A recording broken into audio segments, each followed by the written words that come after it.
everyone, welcome back to TV Guys, the show that knows which is Alexander Hamilton's favorite contestant. Eliza. I'm Matt. I'm Brian. And that's all I could think of every single time her name was said. Too much Hamilton in my head. I still have never seen Hamilton, and I like musicals, and I know it's a good one, so I should watch it. 0% surprised that you haven't seen it. 0%.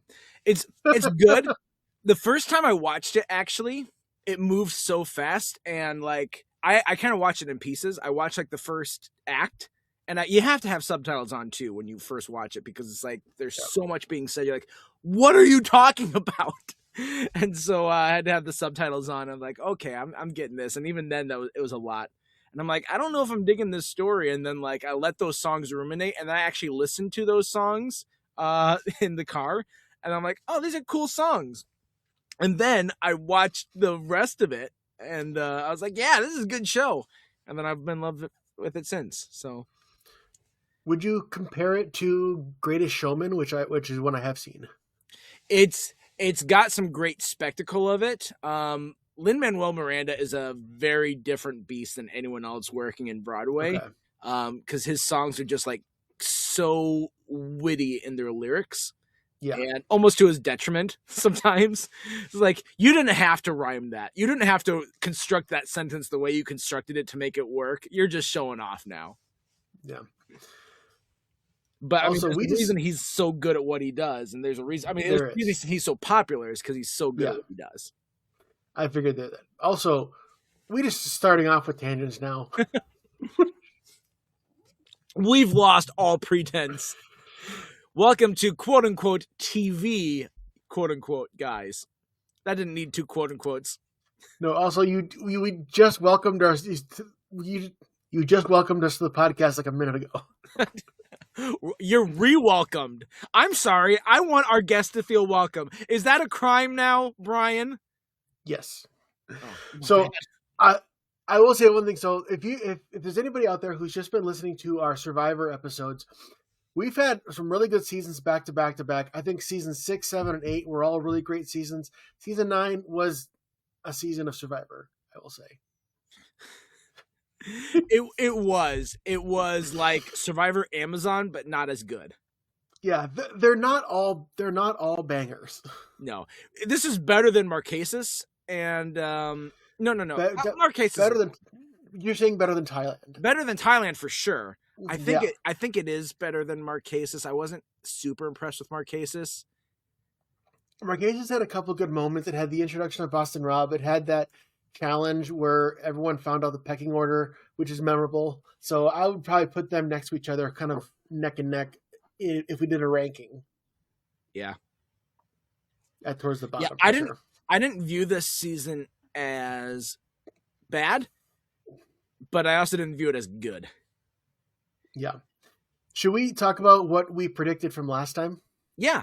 Let's play it. So we talked about that in the last episode, and so these were our predictions, or what there was left of predictions. Here you go.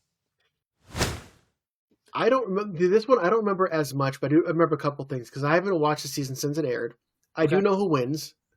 I know that they started out with men versus women again, like they did in Amazon. I think this is the season that has a little person contestant. Okay. And if it's not this season, then there is a season that has that. And this is where it's really random. There's a contestant named Amy. And I remember absolutely hating Amy so much. And I have no memory as to why. And when I'm watching these seasons back now as an adult, I have very different opinions than what I did when I was a teenager.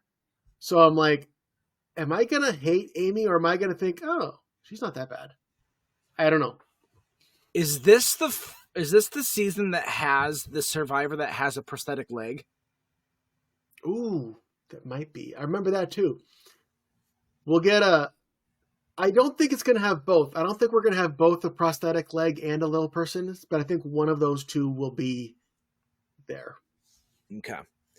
So we'll see. And when we're listening next time, one of us can be like, "Ha! I told you so." Unless it happened to be both of them in the same one, which I don't ever remember seeing someone with dwarfism in a Survivor season that I can remember. Okay, so maybe that happens later. It might. Ha! I was right. You were right. I swear there is a season with a little person. I don't have any idea when it is. I think it's somewhere in the teens, which means we'll be getting into it in the next 10 seasons. It's not number 10 because No, I it's not did 10. watch one episode of Survivor season 10. Okay. Because I got done with this one earlier than I usually do. And Yeah. so I was making my way through some of my ones. I'm like, yeah, I'll watch an episode. And Yeah. I was like, oh, there's two survivors I kind of remember. There's a guy named Ian, and then there's someone I think is Stephanie. And then Yeah. I'm like, why do I remember Stephanie? What's so special about it? And then I just remembered, oh, wait, she was on the Traders US, which I've watched way more recently. I think she was in season 1 of Traders. Yeah, I think she's in season 1, not season 2. Yeah.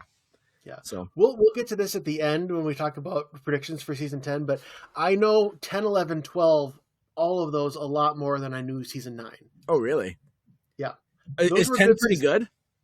10 I think is pretty good, and 10 has a couple like memorable moments that come back, like when Jeff Probst talks like, here are some memorable moments of Survivor. Like there's a moment in season 10 that comes back a lot in those clips. Yeah, in season 10, that first episode, they're like, let's hit the ground running. Here it is. This, and then there's like, here's this twist. Oh, and here's this other thing we've never done before. And here's this other thing we've never done before. I'm like, you guys are really trying to make your first episode really stand out. I think it's because they knew they had a big one with All Stars, right? And then season 9 came along, and okay, sorry for crapping on season 9. It's not, like I said, it's not terrible. It was just kind of like, right there. The start of it, set a really bad precedent. It's just like, here's how we start, and here's the ceremony. I'm like, this isn't interesting.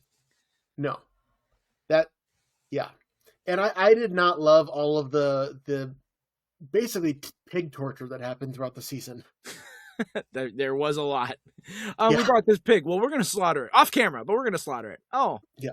Fun. We're going to cut to the horrified reactions of the survivors who unwillingly had to watch it live, like from 5 feet away. Here you go. Murder. Great. Cool. Yeah. And there's a difference between being honoring of the culture and the land that you're at and what they did. And like that whole opening ceremony with like the men elevated and the women on the ground, and then men having to climb up the one beam to get that special stone. That stone brings good fortune and all this stuff. I'm like, this is their contractual obligation, so to speak, of being able to film here with these natives, but it's not interesting at all. And I'm like, okay, can we just get to the survivoring? Yeah, because like sometimes they'll make a big deal out of like, we're in this crazy place we've never been before, but then throughout the seasons, sorry to the Vanuatu, it's just a beach. That could have been anywhere. I think a season that we'll get to, it's season 15, where they went to China. That is a season that has really cool, unique visuals. This one is a beach. I also liked that they had like a couple things, and when I say I liked, I'm going to mean this sarcastically. I liked that they had a couple of references to that one dead chief that got buried on that island. They get to the 3 finalists, and Jeff's like, twist, that island he was buried, you've been staring at the entire time. It's across the beach from you. No one saw that coming. And like, Jeff, we just didn't care. All right. It's not like you created a mystery that wasn't really a mystery. This twist means nothing to us. No. They were trying. I will say they were really trying. Yeah. And also, so they had the one reward where they had like the native guy would stay with them for a day and teach them everything. Obviously, I'm sure there was some deal and behind the scenes. I just hope he got paid. In pigs. Yeah. Because, I'm sure there was some deal, but it's like, they put that guy through the ringer. They're airing him on national TV on a very popular show, and they're putting him to work. Yeah. He signed some sort of waiver because his Yeah, face was unblurred. Same with every single person in that tribe. true. I just don't know how the international waivers and those laws work, you know? No, and or how they worked in what 2004, 5, whatever this was. So let's talk about how this is Survivor Amazon season 2, pretty much, Yes. because that first episode, there's so much of it. First of all, of course, they did the same thing where it's like, let's divide the men and the women into 2 tribes. They've done that before with Survivor Amazon, although this time they had the balls to put the women on the Yes Sir tribe. I And noticed that too. I'm like, Yeah, really? Really? Okay. So they did that. And then not only that, but they had like that obstacle course immunity challenge at the end of the episode, very similar to the obstacle immunity challenge at the end of the first episode of yeah, Amazon. And once again, the guys had a lead until they got to the balance beam. And then they couldn't get through the balance beam because of 1 or 2 people. And this one was Chris falling all over himself, couldn't get past that balance beam. And I remember watching that. I don't remember watching it all the way back then, but I probably had the same feeling I did this time where I was like, that guy, he's got a target on his back now. He's going to go home. He's the reason they failed the challenge, yeah. Which and then somehow he ends up winning. which is amazing. Like that's the best part of this season is for him to fail so thoroughly at that challenge and end up winning. True. But there was a lot of dissension in the guys' tribe. So let's talk about the guys' tribe for a second. Sure. So it devolved into the younger guys versus the older guys, which I think is naturally what's going to happen. Like there's no girls there, so you have to find some way to divide and come up with some alliances. Mm-hmm. The younger guys just seemed dumb. Yeah. There's a couple of them that seemed okay. But I don't know how dumb Brooke might have been, the first one who was voted out, because, I mean, yeah, we didn't get to know him well enough. true. He didn't have enough screen time to know, was he actually dumb? And to the one John's credit, when he goes over to their tribe in one of those reward challenges, and pretty much is just like, so how'd the voting go? And then, like, kind of gets the political landscape of the girls. That was a He smart did that move. really well. But just within the tribe, yeah, there was some dumb plays. Yeah, but that I will have to give him credit for that. But I forget which guy it was because honestly, the young guys who all went out pre-merge all blend together in my mind. Yep. But one of them was I get they're talking about wanting to keep the tribe strong for immunities, but he's saying like, yeah, like the young, cool, charismatic, good-looking guys are all getting picked off, and he's like, okay, so you want the hot guys around, okay? See, the thing that kind of reveals nature of the human condition with doing this, with this men and women thing, and brings you back to actually some more classical gender, I don't want to say roles, but some things that they fall into, is that having young hot guys around is a benefit for when the women come back. Because it was like that same thing with Amazon where there's that Shauna, I think it was, and she's like, I can't do this, I'm gonna die, I feel sick. And then Alex comes around, she's like, ooh, Alex, I can push through, I'm powerful, I can make this. Like, there is something about that that lustful side of you getting activated and giving you the strength and the power to be like, hey, wait, maybe I don't want to vote off all these guys. When you're voting off these old farts that you're not attracted to at all, it's not hard to do. You know, it's a lot harder when it's like, oh, I like him and he's kind of cute. And then there's more chance. And let's be honest, it's the same way the other way around. And Julie comes over and somehow Sarge ends up suntanning his butt, you know? Yeah, exactly. That's the power of a young naked woman. And so, it's both ways. And Julie even said, like, hey, like, if me getting naked helps me stay around to win more money, then I'll do it. 100%. And Julie was pretty smart that just ended up hitching her post to the wrong wagon. Mm-hmm. That was a weird analogy. You know what I mean. Yes. Whatever the right wording of that. I don't know what the wording is. Well, a post is stationary and a wagon moves. I've hitched my post to it. Well, now the wagon's not going nowhere. Good job, Julie. But you say about this, but that's one thing that worked well in Chris's favor, and one reason he won was because he was always in the game. Like, he was never like, I think he had friendships and he got along with people, but he was never gonna keep someone around who could hurt his game because he liked them. Yeah, the immediate maneuvering that he did, especially with Bubba and Sarge, Mm-hmm. when he failed the challenge, he was like, "I'm not going home. I'm not ready to go home yet." Was really smart and really good indicator, because these are the people that win at Survivor, the ones who can read the room, and Yeah, by it was obvious to everyone he was going to be the number one target, but he also understood the people that he could get to his side and how to get him to his side and tell him the things they want to hear, so that, hey, actually, I like this guy. I'm going to keep him around. I don't care that he failed this challenge. exactly. Which is where I think that it's all, in one sense it's Amazon Part 2. Another sense it's kind of like Borneo Part 2, because he kind of is playing a little bit like Richard Hatch, just a little bit nicer and not as abrasive about it. Exactly. Yeah. And And he and doesn't. like He has confidence. I didn't feel like he was as cocky as Richard, no, not but at he all. does have that confident side to him. Yes, he did. And Sarge was like Rudy Part 2, and Twyla was like Suhawk Part 2.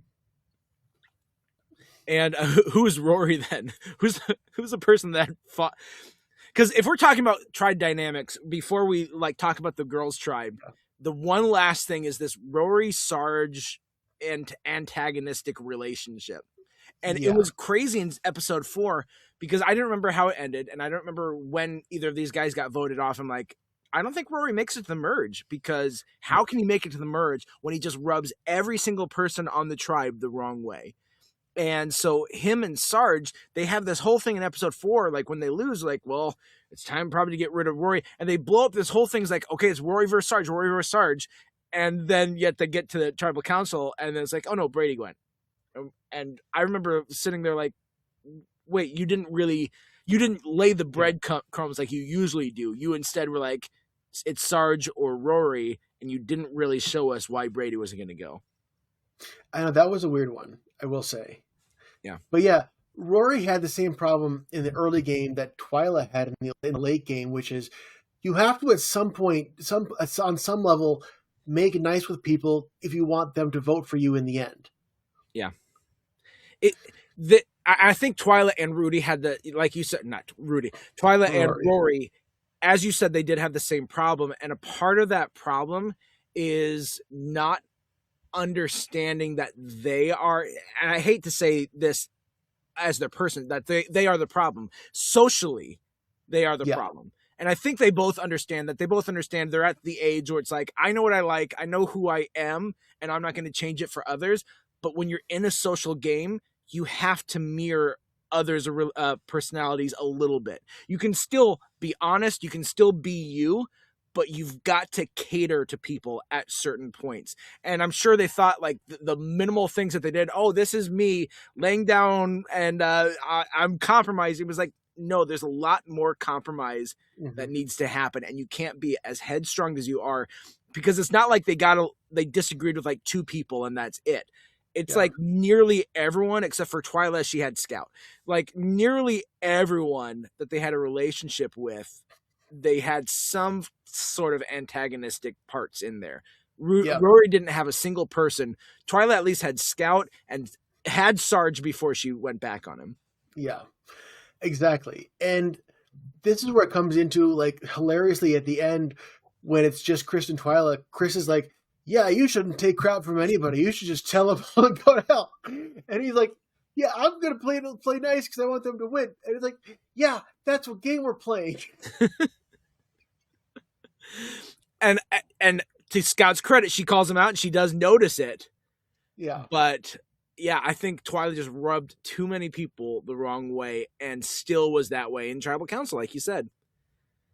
But at the same time, like at that point, I think she had an uphill battle. I don't think there's much that was said in that final tribal council that shifted the votes. Maybe 1 vote to Chris, but probably not more than that.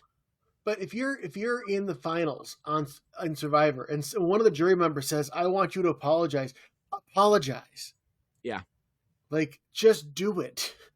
It's to be honest, it's bad TV, because watching Boss and Rob suck up to everyone in All Stars, in my opinion, watching Boss and Rob be like, I'm so sorry, Like just being like this sheep when he's been so confident and cocky this whole time, like this whole thing's my plan. I'm orchestrating everything. Then final tribal council. Oh, I'm so sorry. I hurt all of you. I promise we're friends. I want to be friends with you. That's a terrible Boston Rob, but to that was like, come on, dude. Like step into it. You don't have to be a jerk about it. You don't have to rub their face and like, haha, I'm here and not you. But the choices you made led you there. And so you can tell them why you made those choices, and you can feel sad that they didn't have a chance to be in that with you. But at the end of the day, you're not going to change anything because you're where you are and they're where they are. So Yeah. Well, that's what Chris did. Chris apologized. He was like, yeah, like he owned it. Like, yeah, I screwed you over. I changed my mind, and this is when I lied, and this is when I decided to lie. But I'm sorry. And so he was able to have that own up to a moment while still apologizing. And I think a lot of people respected him for that. Yeah. Not Scout. No, which this time around, I found Scout way more annoying than Amy, actually. Scout was annoying at times. Amy really rubs me the wrong way. Like, okay. What I don't like about Amy here, you talked about how you didn't like her the first time. Do you know why you didn't like her the first time? Watching through this time, I'm sure, because I mean, take it back. I'm like 16, 17, however old I was when this is airing. And it's guys against girls, right?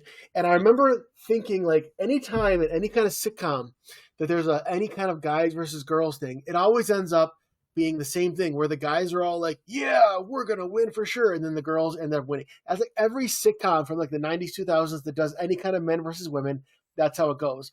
And I'm like, I want the guys to win for once. And I think she was just very much on the women stay together. And just because I wasn't rooting for the women, that's why I didn't like her. But this time around, she was kind of not nice at times, but I think she was just trying to play a very aggressive game because she knew that she could have more control and power with the women. I think it worked better for her game if the women kept going. She just needed to be more subtle about it. Yeah, I mean, 100%. She was really good at that queen bee energy, and anyone who came at her got blown up until that last little flipperoo. But it's like, even who was it, Lisa, who just made a comment, got the axe, and like there was no voting out Lisa before that. It wasn't like, yeah, Lisa's gonna get voted, but Lisa just says like, just in case you're not here, and Amy's like, I'm sorry, what? And then like, no way Lisa was able to get out of that. And Lisa afterwards too, like, it was just a comment, I didn't mean it. I'm sorry, like, I was saying something. And so what I didn't like about Amy is I feel like Amy is a man hater. I do. I just had that sense and that feeling as the more that she talked. I'm like, I just feel like in real life, and maybe she's changed since then, but I felt like at the time she hated men before it was cool. That's right. But and when someone's like that, it it's hard. And so there was also some like things that she said, or some things that were like, you could call it hypocritical. Like, I found it so funny when she votes out Sarge. She votes for Sarge, but on the vote she writes, "Thank you for your service," or like, "I support our troops," or like some sort of platitude. I'm like, you're just telling this guy you don't get $1 million, but thank you for your service is like the most hollow way you can express that sentiment ever. Did she think that she was being super sweet and generous, or do you think she knew it was kind of a jerk move? I think I do think she thought she was being generous. It's virtue signaling back before we knew what virtue signaling was, and I don't abide virtue signaling. I hate it. Yeah, it's like I don't know how to put it into words, but I agree. Yeah, I mean, we could go down that rabbit hole too, because I mean, I think there's plenty of people who also are in that same way, but it's like, you look at politics, I'm not going to get into party politics, but I mean, it honestly is the same virtue signaling for both. Like, both of them are like, hey, can you please help us, Republicans? No, but support our troops. Hey, can you please help us, liberals? No, BLM. Like, okay, like, sure, you can say these platitudes, but if you're not actually fixing anything, it sucks. You don't care about us. You just care about getting rich. You guys are all corrupt. Anyway, that's my all anti-politics message. Every single one of them. I like it. Um, the one person we haven't really mentioned, who really I thought she was more a part of this. I mean, she more a big character, which was Eliza. She, Liza. Sorry. yeah, every time because Hard not to. um, yeah, because from this season, okay, both Eliza and Amy will come back in season 16 when we get there. That's a fans versus favorite season. So she was memorable enough to come back, and she did make it a while. But her whole thing was basically like she's annoying and she never stops talking. That's Yep. mostly her story. And why did I love her so much? I thought Eliza was great, and I'm sure if I was there and actually her talking, I would get overstimulated and be like, "Okay, I'm with you guys. Let's vote out Eliza."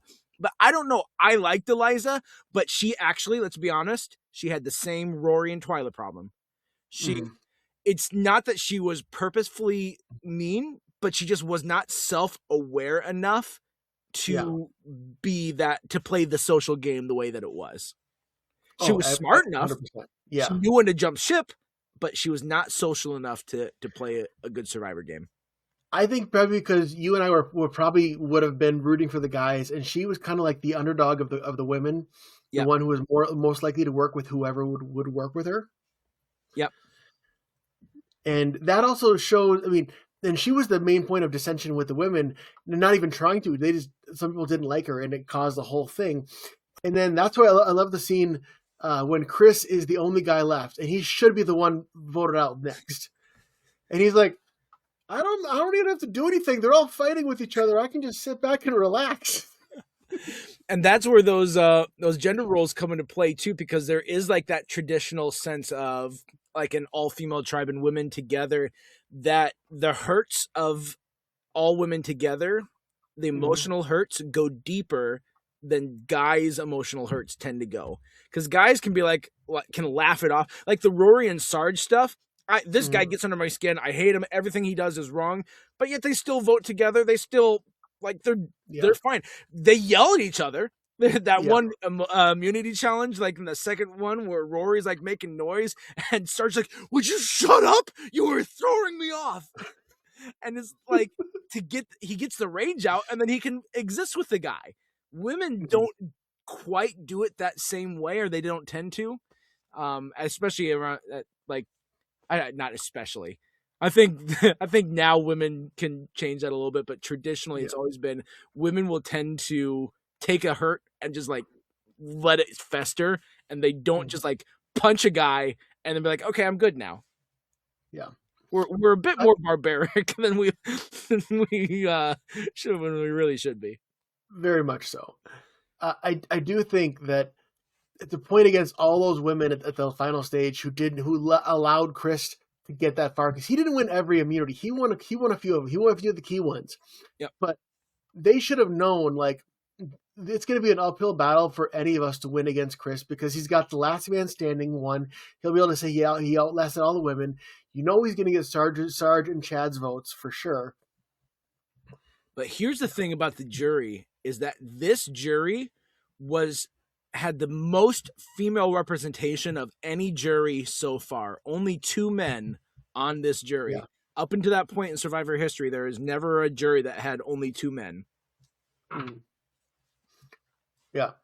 It's funny because, like, overall, by the stats, the women did better as a group, but a man still won. Yeah. And they were tied when they went into it, right? 5-5 for no. 1, 2. Was it 6? Yeah, it was 6-4 going into it. Because they thought Twyla was going to come over, Twyla and Julie, and they didn't. Yeah. Yeah. So that was those last couple immunity challenges, or those last couple after the swap, got out John and I guess Lisa. Yeah. And then who was it right before that? Because Bubba. So Bubba, yeah. the swap happened. They were even numbers, and then men lost Bubba and John. Which, by the way, when John got voted out, he his little talking head, he's like, "I wouldn't have turned on any of you guys, except for he had just been trying to vote out Rory." So, or no, been trying to vote out Chad. So, Yeah. like, I wouldn't have voted any of you guys except for the person that I voted right now. How dare you? Which, speaking of Chad, which this might be the only time we talk about Chad, it was interesting the prosthetic leg, but they mentioned it like once, and then he kind of was a nothing character. He was not very memorable, Yeah. and so I think that's really there's nothing else to talk about. Sadly, that ended up being one of the most interesting things about him. Yeah, And Jeff comments on it in the reunion about like how, yeah, we had that mention and we know they had a prosthetic leg, but he props to him because he was so capable and so strong and physical in what he did that no one viewed it as a handicap. And it's yeah, funny how his response to reunion was like, yeah, maybe at a certain point I wanted to be like, hey, remember what I'm doing this all on one leg. yeah. I thought it was smart the way he did it in the very beginning. Was like he had long pants, and he said after the trek to the camp, he's like, okay, I feel like I've proven that I'm physically capable and I'm not a detriment. And then he showed the leg, which I think was the right way to do that. Man, he's showing some leg. Mm-hmm. Attaboy.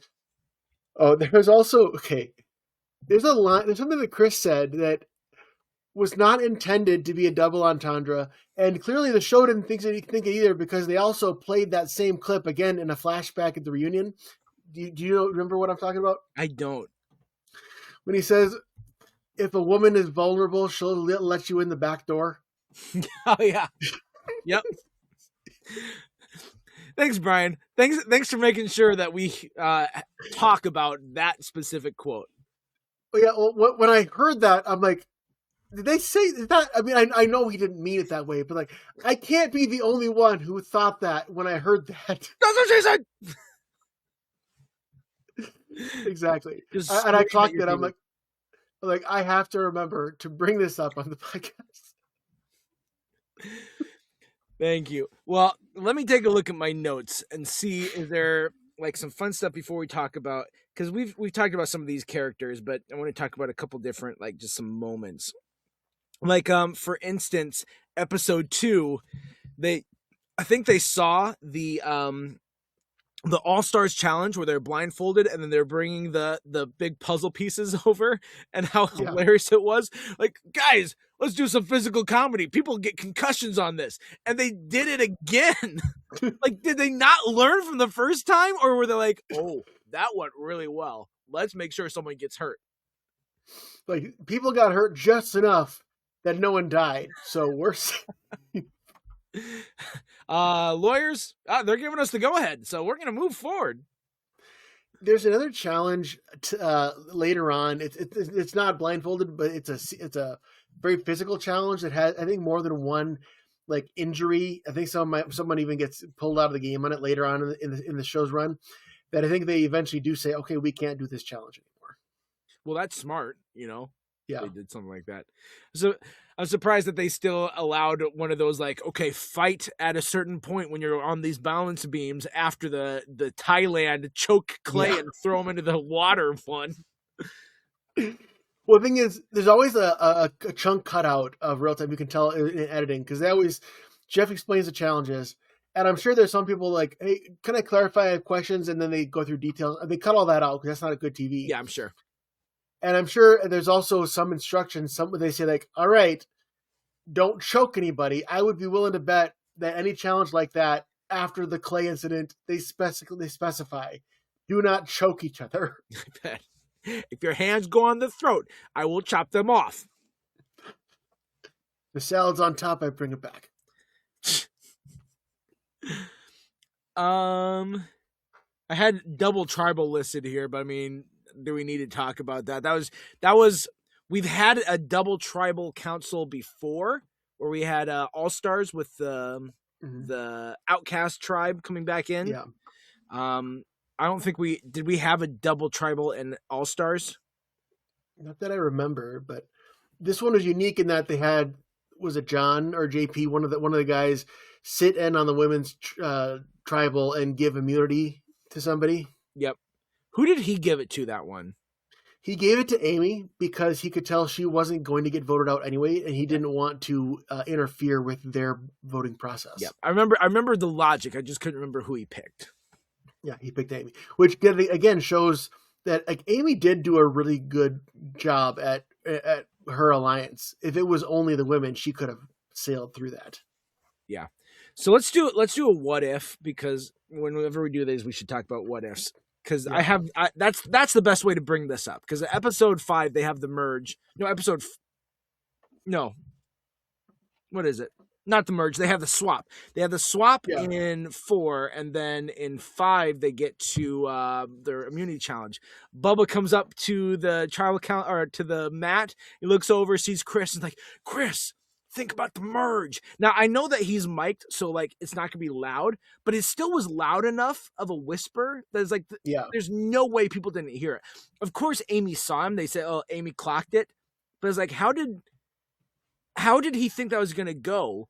He just needed to mouth it, if anything. Then maybe he could have gotten away with it. But to actually have some sound behind it to carry, dumbest thing ever. Now, of course, the women's tribe, they say, hey, we were going to get out Rory first. And Rory had that face of tribal council like, oh, how do you like that?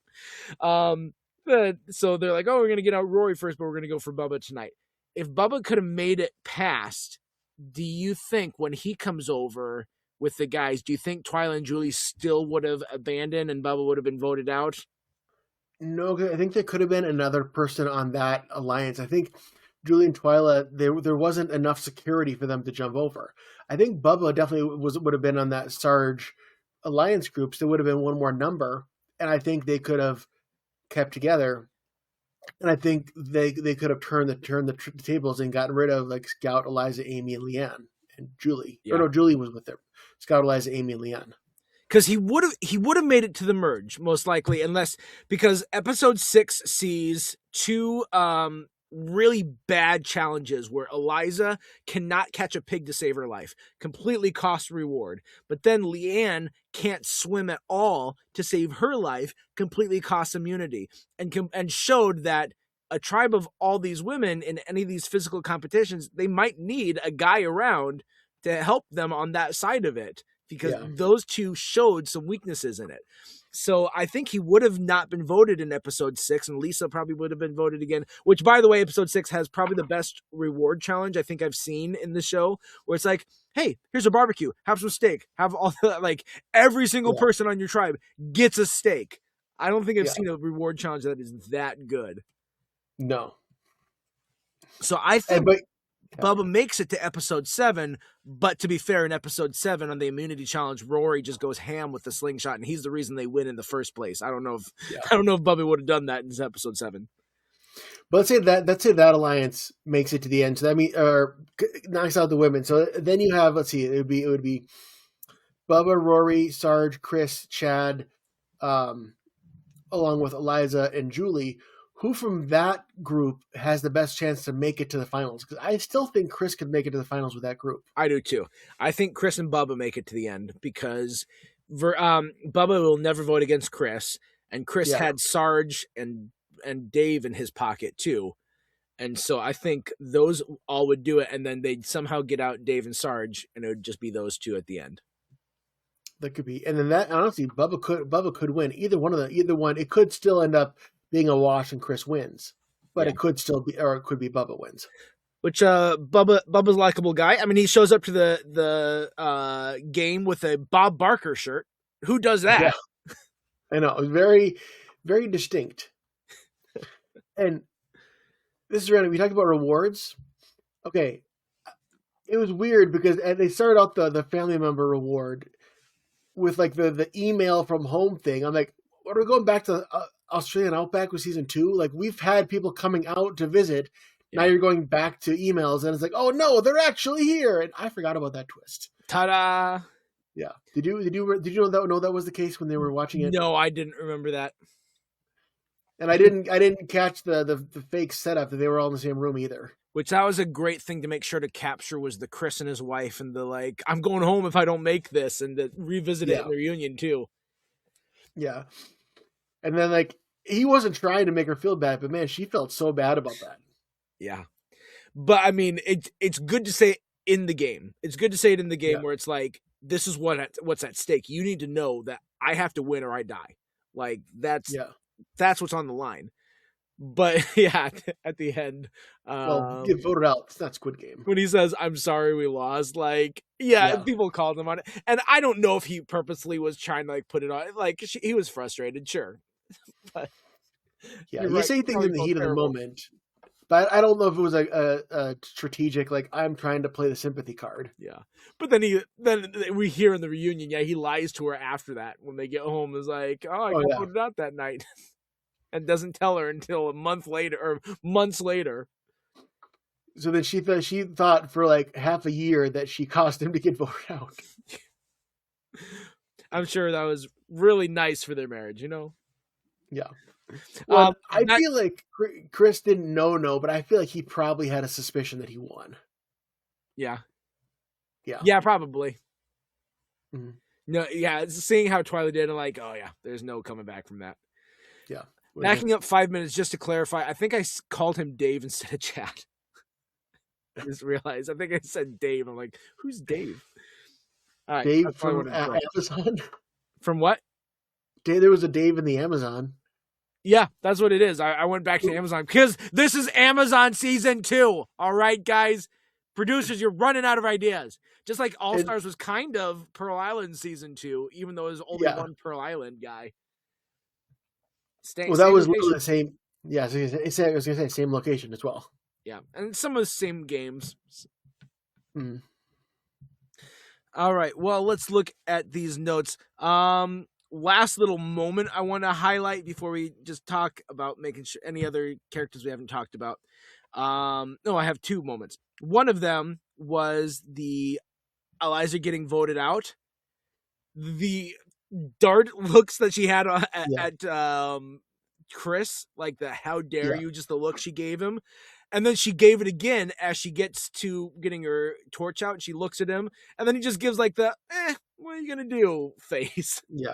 It, Uh, that was a baller move by Chris. Like, it's dumb, but it's kind of funny. Eliza is very good at expressions, Yep. Well, she's got those big and anime eyes. oh yeah, and there is when I mean just a tease. I won't say what it's about, but there's a moment in Survivor 16, the fans versus favorites, when she comes back, where she has the most dramatic look of shock, where I'm pretty sure her eyes were going to pop out of her skull. So you can look forward to that. Yep. Then I said there's 2 more. Last one was when Leanne was voted, and there was the shock because they were breaking up that group, and now it's Yeah, like, oh, Amy's in trouble, and there's that the Sarge and Chad are like cheering in the jury. I don't think I've ever seen jury members that excited for a yeah, person getting voted out in Survivor history that I can remember. because they broke the chain, right? That was the Sarge, Chad, then Yep. Leanne. Like, yeah, Chris made it. Chris didn't get voted out. He's got a shot, Yeah, even though Chris voted for Sarge. but did Sarge know that? I have no idea. I don't understand why. And like why Yeah, he thought his vote mattered, where it's just like, this is a vote for you, and like I don't I don't get it. He used it immediately with the women of like, hey, I voted for Sarge last night, maybe for some sympathy and empathy, but like that I get, but you don't actually yeah. have to vote for him in order to say that and get the sympathy. I No, guess I don't know. I think when he said this is for you, I think he meant like I have to do this for my game, but there's nothing personal between us. Yeah, and I'm sure if he had any other choice, he wouldn't have voted out Sarge. But Yeah. See, I feel like Chris. What was a great thing about him with that it's great for a winner or survivor is he was all in on the Sarge Chad alliance when that was working for him. When that gave him the numbers, he was all in. yep, When it became clear that he needed to form a new plan or get voted out, he formed the new plan. yeah. And that's where I give like players like Sandra a lot of credit, because Sandra, Mm-hmm. it's not that she's like actively scheming against any alliance to backstab them, but No. and no offense, I mean this as a compliment, she's a cockroach where it's like, I will, as long as I'm surviving this, I'm good. Mm-hmm. I will do what it takes to survive. And Chris had that as well. And that's the sort of mentality and personality you have to have in this game to read the room, to block like Yeah. the bamboozling, to play a social game and tell people the things they need to hear and mirror them, and then to also be willing to do what it takes to make it to just that next tribal council and keep just 1 foot ahead of you at a time. Yeah, well, Sandra, I don't think this was Pearl Island. I think it's the next time she comes in and plays Survivor. She says that her strategy is anybody but me. Yeah. I thought she said that in the reunion of Pearl Islands, where it's. Oh, maybe she did. But yeah, but then that's kind of one of the things that she's known for. That's like her 3-word strategy that she's known for. Yeah. And I mean, that makes very interesting TV, and it also makes her a good player. Exactly. She kind of had a similar idea in Traders when she was on Trader Season 2. I might have to check Traders out because I've heard a lot of people talking about Did I tell you who else is on Trader Season 2? Someone else from Survivor? Parvati. Oh, okay. So I don't know what went down between them, but I know something went down between them. Yeah. Well, between Sandra and Parvati? I thought so. I thought there was a season. Yeah, well, they're both on season 20 together. Okay. Parvati will be on, I think, 13 and 16 and 20, I think is what it is. So we'll see Parvati. I mean, it'll still be a while, but she's coming up. I'm almost positive she's on the white people tribe of season 13. That white people tribe? Well, I'm sure they give them tribe names that, the tribe names mean nothing. Of course not. Unless it's yes, sir. Yeah. To be clear, it was technically yes, sir, but like it basically sounds like yes, sir. And the guy's tribe was make me a sandwich, which that didn't go over well. No. Had to change it in focus groups. No, theirs sounded like some kind of weird medication, Leposum, or what was it called? Lepevi? Lepevi. See, doesn't that sound like a blood pressure medication? Lepevi. Ask your doctor if Lepevi is right for you. It really does. Which, speaking of real, actual medications, Skyrizi is a medication that Tom Haverford would come up with, right? Like, yes. Oh, absolutely. That's a Tom Haverford name 1,000,000 times over. Yeah, is that the one with got the song in the commercials like da da da da da da da da? Is that the Skyrizi one? Also, what is Skyrizi? I don't know. Okay, I'm really bad at medication. I hardly ever take any medication. I'm bad at medication is a sentence you just used. Yeah, well, here's the example. So a few weeks ago, I had really bad acid reflux, and I was just not feeling great. And I had Tums. My Tums had been expired for 1.5 years, so I figured I'd just double the dosage and then be fine. And then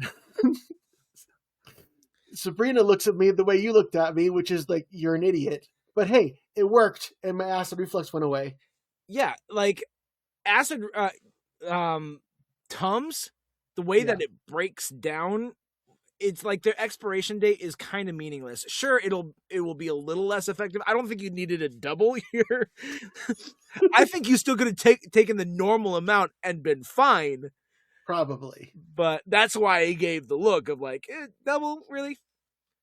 But that's why I say I'm bad at medication, and I don't hardly ever get like prescription medication unless it's absolutely needed. All right.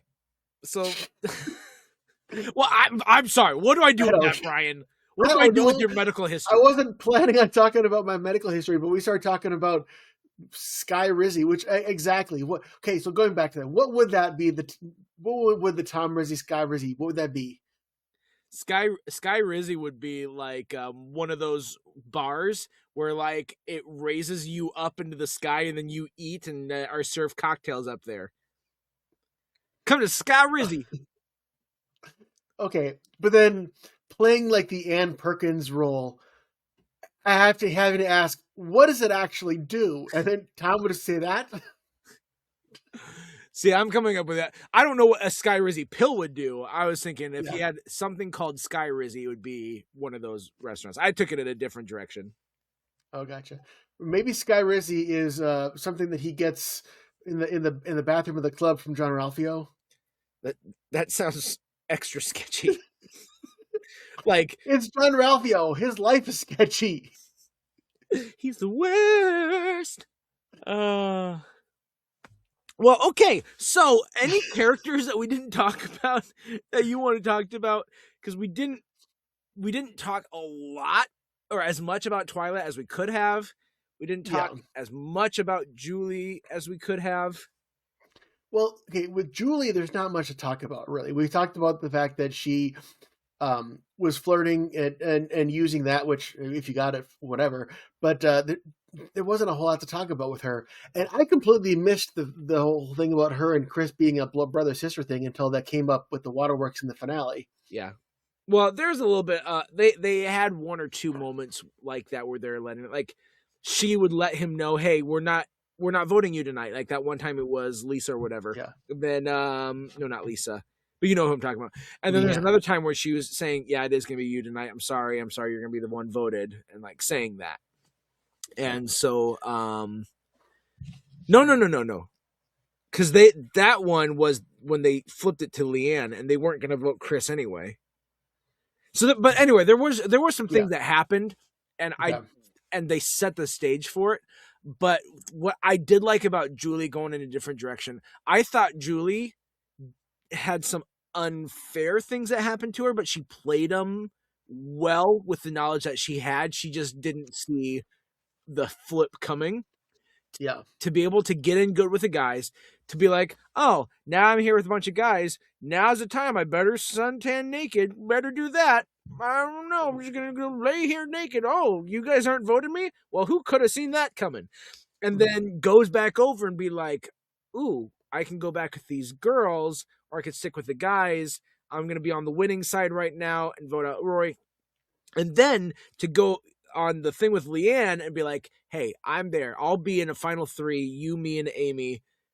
Great strategy. All that was good planning and being adaptable, and just didn't see the flip coming. And then by that point, I think it was too little too late. She didn't have anyone on her side to be able to put things back for her, you know? Yeah, I get that. She was a swing vote. She easily could have been, because Twyla and Stout could have used her, or Chris and Eliza could have used her. She did position herself well. I will give you that. Yeah. Yeah. There's like 20% of this game that I don't think she did anything wrong. There's just some part of the game that's luck. And Chris also had bad luck, but he was able to get his way out of it. And if he easily could have been voted before Sarge. He easily could have been voted before Chad. And so for him to be the last guy, it wasn't so much that it was Chris. It was just that there's the last guy. They weren't a threat. I think that's what allowed him to get in there. Yeah, I get that. And then with Twyla, I think she knew she was a character. She's like the anti-feminine, like, all I want to do is work, and I'm gonna talk about how I only like guys and blah blah blah. You know, like that's how that's. I mean, there's not much else to it. I mean, she did maneuver herself a little bit here and there, but I feel like she was hamming it up to be a character on TV. You want to do that voice again? I'm Twyla. This is how I talk, and I don't like Eliza. Are you a robot? Or I'm sorry, are you a redneck Stephen Hawking? Isn't that what Twyla is? No, she's not a redneck Stephen Hawking. Well, she's a redneck. She's just Stephen Hawking. I don't know. I feel like she was overly mean. She could be. The big thing for her was everyone was making a big deal about saying that she swore on her son.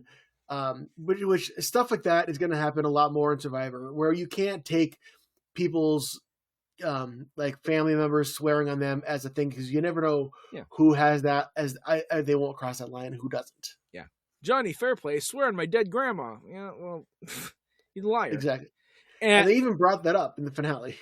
And I mean, also at the same time, Sarge kind of admits that like that was a little bit of a smokescreen for him to act like, I'm so mad you would do this. How dare you? But he really didn't care so much about that. He was just mad Twyla screwed him over. Yeah. Sarge at times got a little more self-aware than you'd think he would be. Yeah. Because of that, because of saying that and being more open-minded, and like his like mind trick, choose the right grail thing at the finale when he's like, are we friends even if I don't vote for you? Oh, you've chosen correctly. I am going to vote for you. Psych. Gotcha. But I mean, like, what else are you going to say? Like, no, we're not going to be friends. You need to vote for me or else. Like, that's a really crappy litmus test. No. But then Chris also doubled down way too hard. I think he's like, "We are going to the track. That is a fact. You can count on it." I will put a bag over your head and gag you and then tie your hands together and put you in the trunk of my car, and I'll drive you 90,000 miles all the way across the earth. 90,000, that's a lot. I will park in the middle of the racetrack as cars go by us, and then I'll pull the hood off of you, and you're going to see a car go whizzing right by you, and we'll be at that racetrack because we're friends. Okay, and you're going to like it. Exactly. All right. Well, those are the players. That's the moments. Anything else that we didn't cover? Not really. Like I said, this season, this episode is probably going to be shorter than our other Survivor episodes, just because, like we said, there's not as much compared to other seasons in this season, I think. Yeah. I always like to look at, hey, what are the firsts for Survivor? And the firsts on this aren't that great. You know, it's the first 2 tribes of 18, or I'm sorry, 2 tribes of 9. Because the last season had 18, but there's 3 tribes. Yep. This was also the first one to have a subtitle in it, the Survivor Vanuatu Islands of Fire, because Survivor All-Stars was Survivor All-Stars and Survivor Pearl Islands was Pearl Islands. There wasn't like, you know. So this had its subtitle there. This is also the first one. Here's a dumb one we didn't talk about, and there really wasn't a need to, but this is the first Survivor that had an on-screen earthquake. So, it's right. That was a kind of cool moment. It was, and it was. I feel like the producers were like, "Yes," because for titling the episode, because the earthquake happened in the same episode chunk of days as the merge or the tribal swap. So, like, hey, look, we're shaking things up, and not just physically. You know, imagine a world where this somehow aired right after the Stranger Things season 4 finale, when the whole like town broke open with the upside down, and then you see this. I'm good. It's synergy. We shut things up. This was also the first Survivor. I don't know if you noticed this, and I didn't notice until I saw it pointed out. This is the first Survivor season that did not have a gross eating contest. First one? Yep. There was no version of eat this gross thing and you win. Good, because I hate those. I hate them too. I mean, and if I was a contestant, I'd be out. I don't have a strong stomach. I couldn't do it. Yeah. Like some of those ones where they have the families do it, where it's like, and especially like, hey, here's a tarantula. No, I'm not putting a spider in my mouth. I don't care how many times you cooked it. I'm not. No. Yeah. Or like, here, we're gonna drain a blood from an actual cow. You can watch it. Look at this. Now drink it. No, I don't want cow blood. I hate to break it to you, but this is not the last. We'll see those again in future seasons. Oh, I bet. It's always the worst challenge to me. I'm like, fun. Okay. Yeah, it's not going to be an every season thing, as we can see now, because they missed it this time. But yeah, we'll see that again. Yeah, that'd be the one where I'm like, I'm sorry, got to sit out. I'm done. Yeah. Well, that's all I had. Do you want to talk about what you remember from season 10 beyond the first episode that you watched? I remember absolutely nothing from season 10. So the only thing that I remember is, and when I said, I remember that Stephanie, no, I only remember her from Traders. But I do remember, I think it's Ian. Yep. I remember there's things about him. So he's a guy that stood out to me. Like, I've seen this guy before. I don't know if he wins, but I think he goes far. Yeah. I can't say much about it because this is a season I remember a little bit more about. And so I remember like big things that happened in the game that would be spoilers. All right. And then for you guys out there, here's Brian without me here because he didn't want to spoil it for me. Brian's going to just record a very small amount on his own of some of the big things he remembers. And then we'll play it for next time. And you'll see how good his memory is. Future Brian here. 2 big things I didn't want to spoil Matt about is that this is the first season that has a tribe of 1, where the tribe loses so much that Stephanie ends up being the only one left in the tribe. And then also the final challenge, I think it's the final 3 challenge, where Tom and Ian are on those buoys for so long, for so many hours, that it breaks records, and they're out there at night. And then Ian ends up making a deal against himself. I don't remember the details, but it's a dumb move. He basically says, like, don't pick me. And then because it was so late, they end up having tribal council right there. And that's the big stuff I didn't want to spoil Matt about. So that's Brian's stuff. I didn't hear it. You did. I didn't hear it. I'm not going to listen to this episode ever. And guess what? You've heard it. I haven't even said it yet. He is this. What? It's a time warp. It's a time warp. Time warp again. All right. I think that went through like 3 different keys in just like 5 notes. All right. Well, that's it for Survivor Vanuatu. Let's jump into trivia. And last time on Survivor, we talked about all of 2025. Here we are, 2026. Look at us. Who would have thought we'd make it this far? Not me. I thought Heat Death of the Universe by now. So we talked about the best shows 2025. And we brought up, hey, there was one show that had a scene where there's these 4 actors, and these actors had 8 Oscars between the 4 of them. What show was that? And that was Only Murders in the Building. This most recent season, they had a scene with Meryl Streep, Davine Joy Rudolph, Diane Wiest, and Renee Zellweger. So I purposely didn't say actresses. I just said actors, because good gravy. Like, these 4 amazing actresses had that many Oscars between them. That was such a cool scene but I remember watching, I'm like, there's a lot of star power here. Mm-hmm. A lot of talent in just this one scene. And then there's Bobby Cannavale or whatever his name, and he's just like, I'm here too. I don't know who that is. Yeah. Christoph Waltz was also in that episode. I don't know if I can't remember if he was in that scene or not, but Christoph Waltz was there in that episode. So, I mean, he's got 2 Oscars under his belt. So if he was if he would have been in that scene with them, that would have been 10 Oscars. Yeah. And I think Steve Martin has a Lifetime Achievement Oscar. I don't think he has an acting one. Martin Short doesn't have one yet. And Selena Gomez doesn't have one. Okay. Wait, she didn't win because she was just nominated last year, actually, for, what was it? That Amelia Perez movie, I think. Did she win? I don't think she won. I'm looking. I'm sorry. Yeah. Live research. Live research.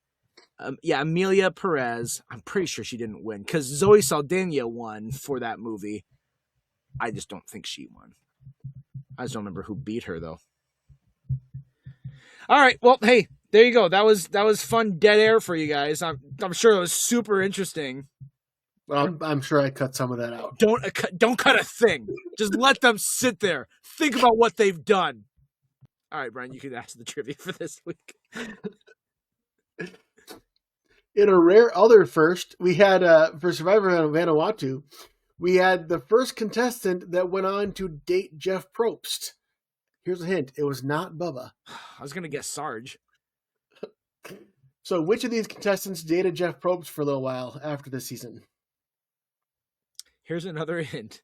It wasn't one of the 2 lesbians either. So you've got 7 picks left. I mean, he could have dated a dude, but he didn't. No. So we narrowed it down. Took out 11 for you. Got 7 left. Yes. Yeah. All right. Well, that's it for Survivor Vanuatu. And we gave it about 20 minutes more than it deserved. Let's be honest. Yep. I agree. Anyway, next week, Brian, what do we got coming for him? We are diving into The Bear, seasons 3 and 4. The Bear. And not just because the Chicago Bears are great. And I, ahead of time, I just know that they're still alive in the playoffs. And they're getting ready to go to the Super Bowl in just a few weeks. I know that way back when we're recording. I can feel it in my bones. And so that's why we're going to talk about the Bear. Honestly, if that does end up happening and the Bear posts around the time of the Super Bowl, what great marketing are we going to have for ourselves? It's just built in right there. I think that that episode will come before then, but we can, if that ends up being true, we can always pull the clip and say, "Look, Matt was right." Yeah, there it is. Calling it now. I'm shooting my shot. Back on December 16th, 2025, Bears going to the Super Bowl. And now you know when we recorded this. I'm not really that confident in real life, but we're just gonna act like I am just for now. All right, well, that's it. We're going to talk about Bear next week. It's going to be great. Make sure you're here for that. And if you're in the Rushford area, make sure in a couple weeks after that on Valentine's Day weekend, you make sure you get your tickets for Wine and Dine, the second course. It is a murder mystery that I directed and I wrote and I'm going to be a part of. And so if you like some of this stuff and this content, and if you like murder mysteries, and if you like to eat food, then this is up your alley. If you don't like to eat food, then you're a strange person, and I don't know if I even really want you there, to be honest. So get your tickets. It's going to be great. Until next time, I'm Matt. I'm Brian. And we're reminding you to stay tuned and keep watching.